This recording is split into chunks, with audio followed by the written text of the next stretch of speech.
Hi, I'm Damari Gurry. You're watching Reggae Boys Commentary.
This video is brought to you by Andy Gone Nuts. 100% guaranteed fresh coconut water delivered straight to your door.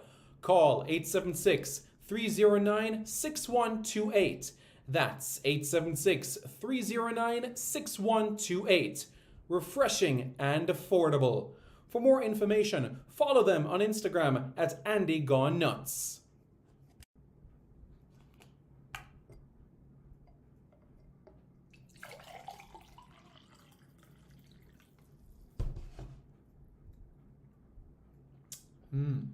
Truly refreshing.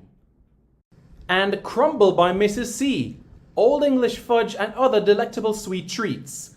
Call or WhatsApp 876 586 0471. That's 876 586 0471.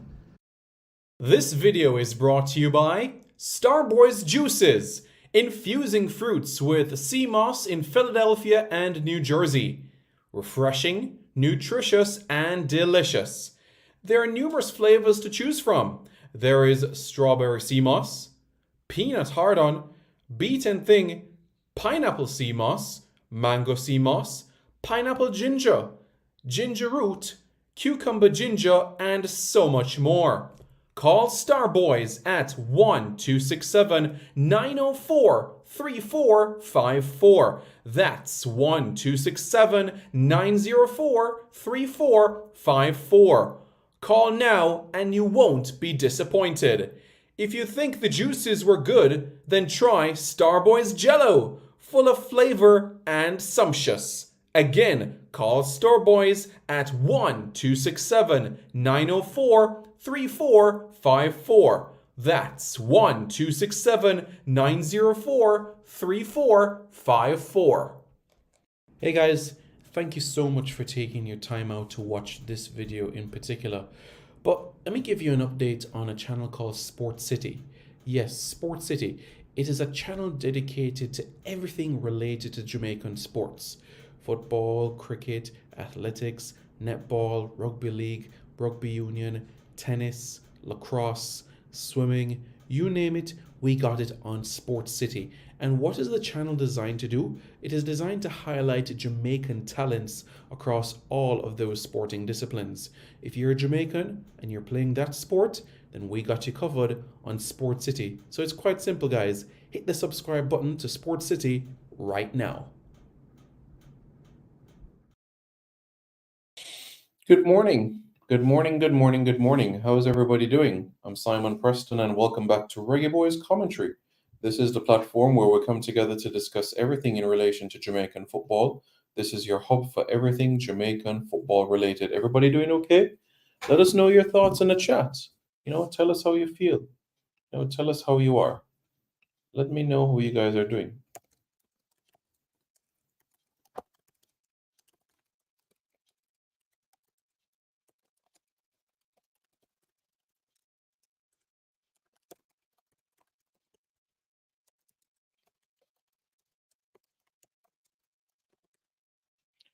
Yes, folks, so let us know how you're doing. I'm going to explain this right now. This is the match preview for Jamaica against Bermuda in the CONCACAF Under-20 Championship in St. Kitts and Nevis.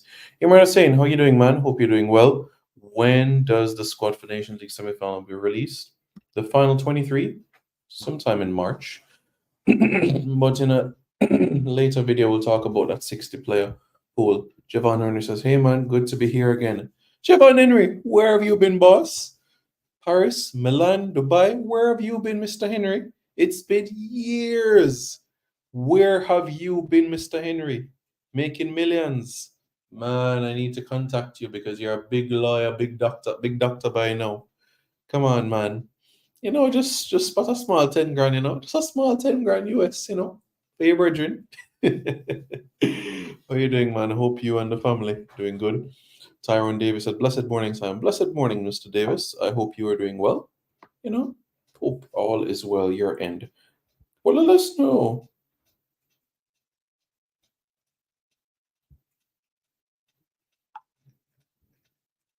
Let us know. Just let us know where you're watching this video from.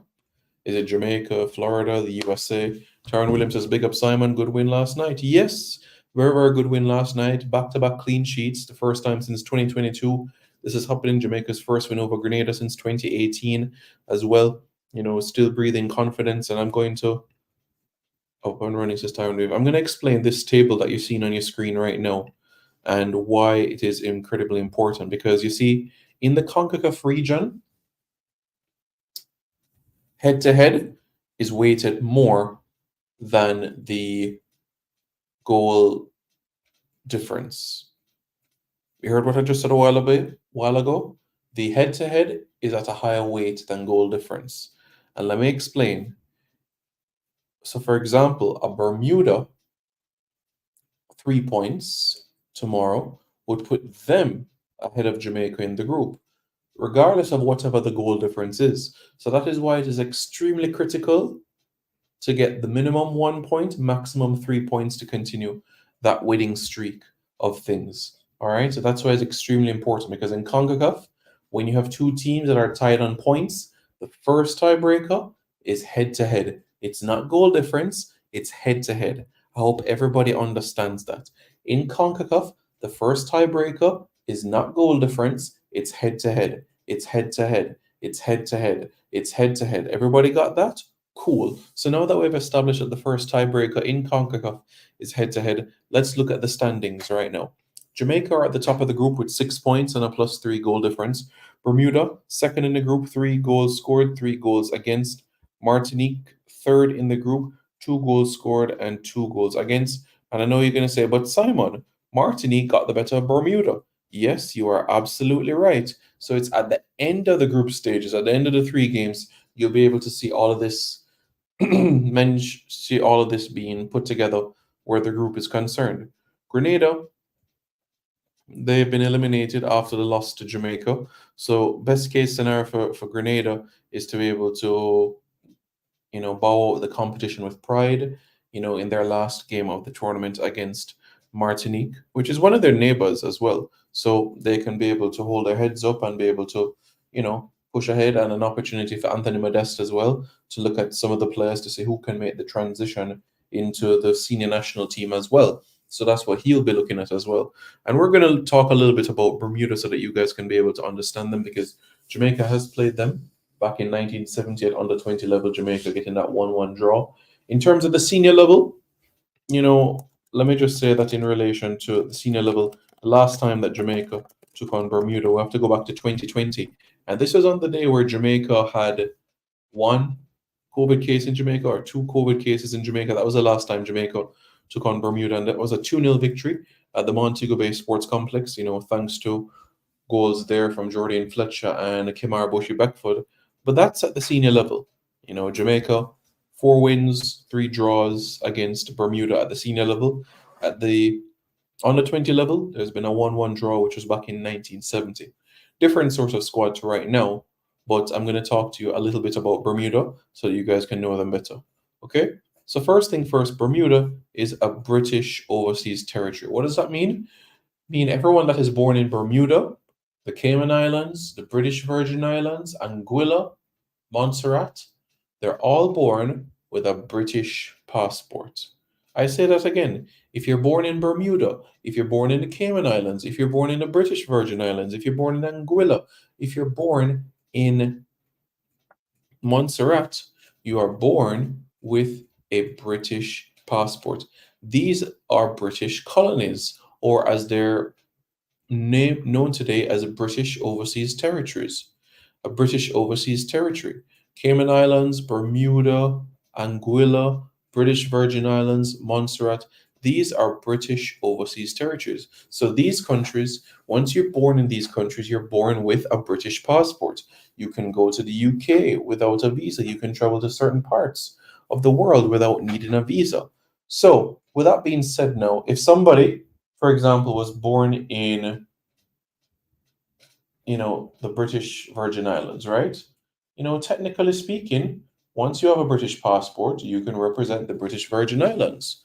But do they get Premier League Championship players? No, no, no. They're not more going to get more like National League conference players that eventually go on to play for the British Virgin Islands. Now, in relation to Bermuda, they do have players, for example, that were born in Bermuda and went overseas to England. All right. So that is what I'm going to say where that is concerned. You can think about Parfit Williams at West Ham United, and you guys would perhaps know quite well Nathan Trott, the goalkeeper, Nathan Trott, who was born in Bermuda, represented Bermuda under 15 or under 16 level, and then represented England at the under 20 level. Still a West Ham United goalkeeper at 25, and now he's out on loan in Denmark in the Danish Championship. A lot of players who were born in Bermuda plying their trade in England as we speak right now. A lot of them, settle up north as well. And I know many people would remember the likes of Sean Gota, Manchester United academy player, but went on to play for Manchester City, Rotherham, Bristol, you know. But one club where you could say Bermudans settle is called Ikeston FC. And that's where they settled before the club was dissolved in 2017. That's one club where Bermudans settled. And you think about New Mills AFC, that play in Derbyshire. So that's another aspect of things as well.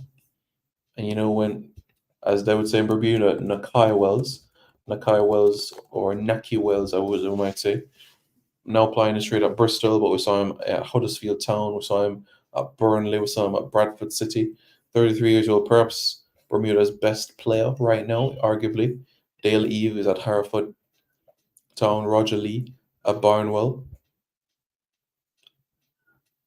Jar Parfit Williams over in Finland right now as we speak.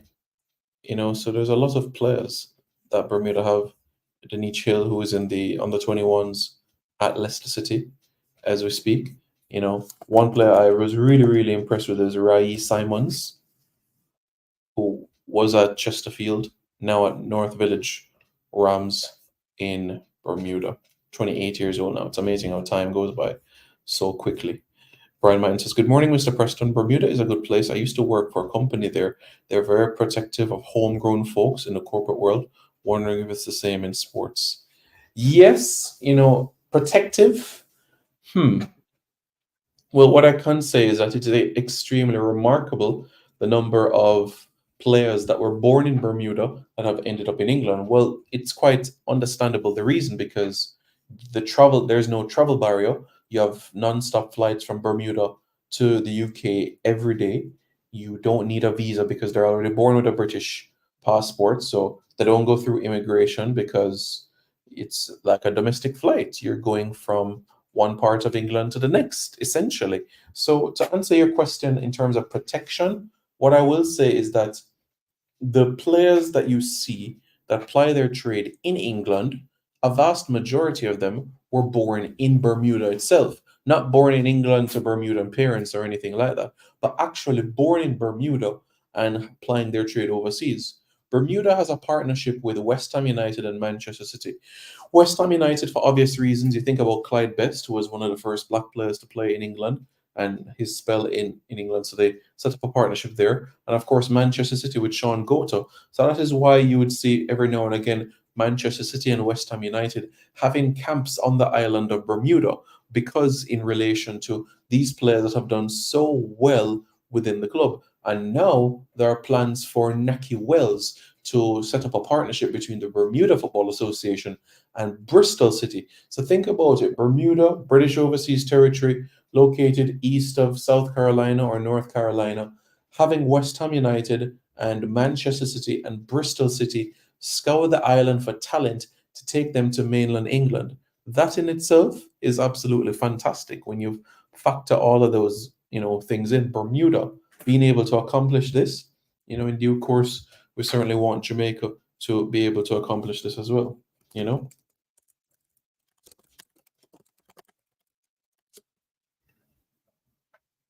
For example, if an immigrant and a local applied for a job and both are equally qualified, the company must employ the local or seek an exemption from the government. Okay. Well, Brian, in relation to sports and team selection, what I can say is that if you look at successful Bermudans, successful people that have represented Bermuda in sports, the vast majority have been those that have been born and raised in Bermuda. Vast, vast, vast, vast, vast. Let me give you a couple of examples, right? Bermuda has won 2 medals in the history of the Olympic Games. The first one was Clarence Hill, 1976 Olympic Games in Montreal, Canada, in men's boxing in the heavyweight category. Clarence Hill, born in Bermuda. Born in Bermuda, the first athlete from Bermuda to win an Olympic medal. And the second one was a gold medal, Flora Duffy. Flora Duffy, born and raised in Bermuda. Flora Duffy, born and raised in Bermuda, and won the gold medal in the triathlon at the Olympic Games in Tokyo just a few years ago. As you know, this is a woman that was Commonwealth Games champion back-to-back and a bronze medalist at the Pan Am Games back in 2015 as well. So it just goes to show there. Think about the Bermuda cricket team at the World Cup as well in 2007. Think about David Hemp. Where was David Hemp born? David Hemp was born in Bermuda. Right? Remember that Bermuda squad? Clay Smith was born in? Yep, Bermuda. Dwayne Leverock? Bermuda. Dante Leverock? Bermuda. Right? Stefan Kelly? Bermuda. Oliver Pitcher? Bermuda. One of the hardest hitters in the team, Lionel Can, born in Bermuda.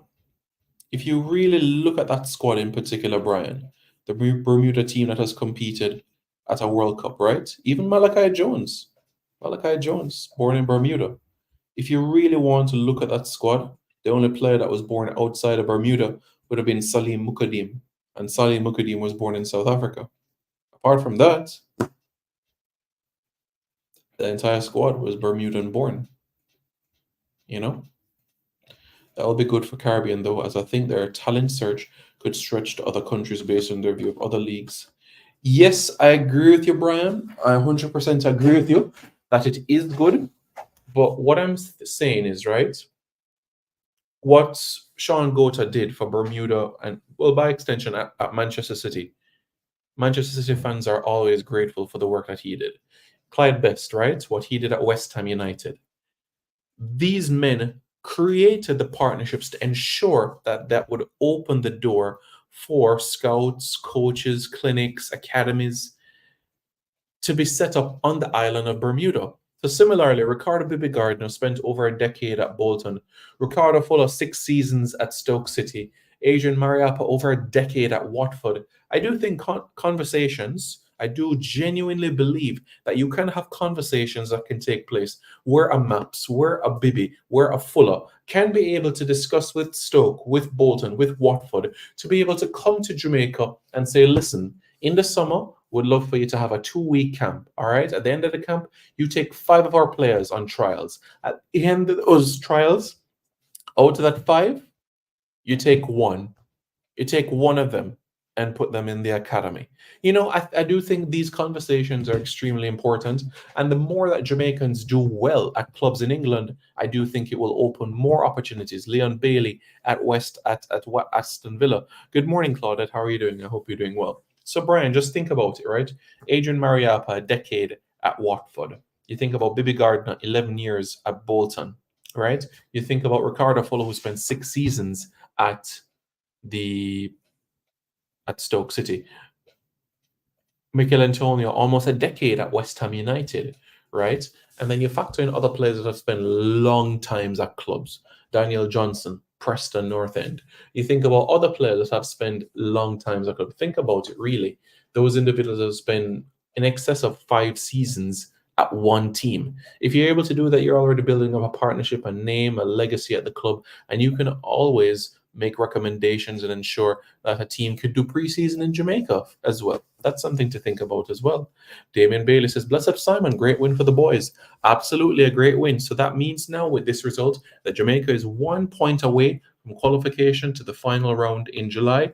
The final round in July will be hosted in Mexico. That's right, it will be hosted in Mexico. Okay.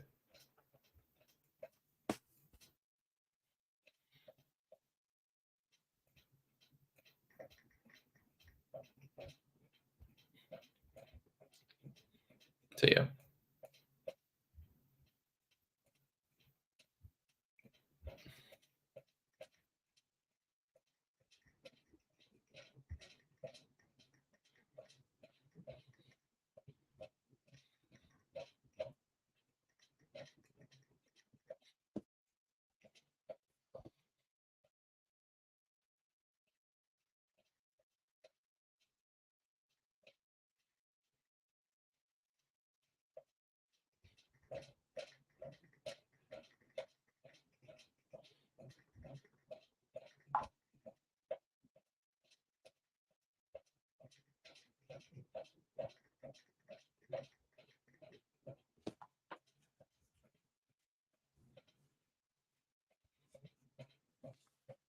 So that's where we are. Everybody, let me know your thoughts in the comments below. Where are you guys watching this video from today? Let me know.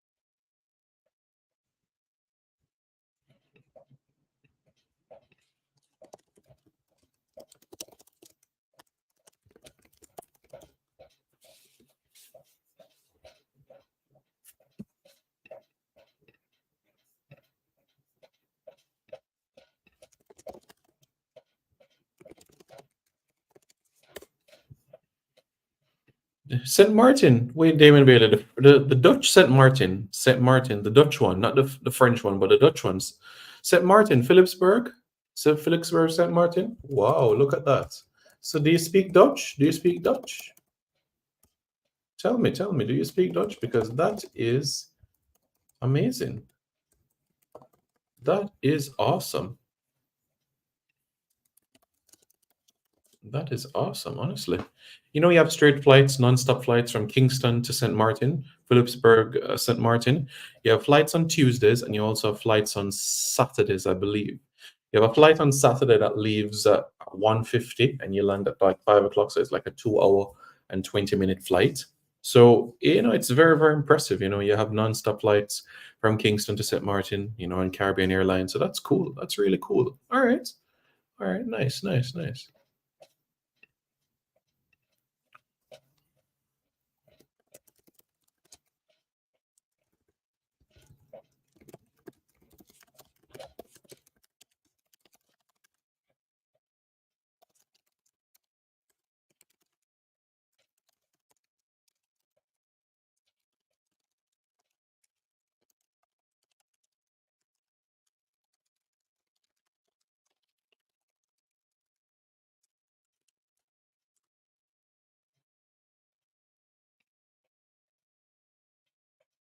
Yep.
It's a nice island. You must come one of these days and I'll host you. Okay. Thank you very much, Mr. Bailey.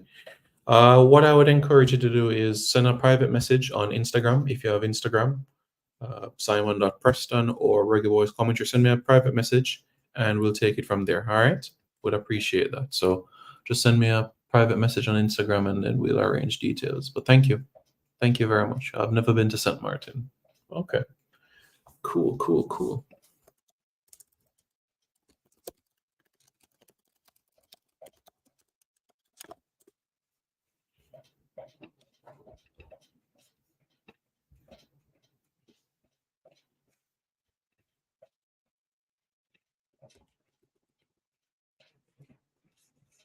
And I do have, thank you very much. And I do have one question, Mr. Bailey.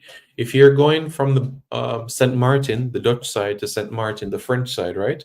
Do they have like a border patrol, or you can like just drive across the border and head over to the French side? You know, I'm very curious about that as well. So you can let me know how that process works as well.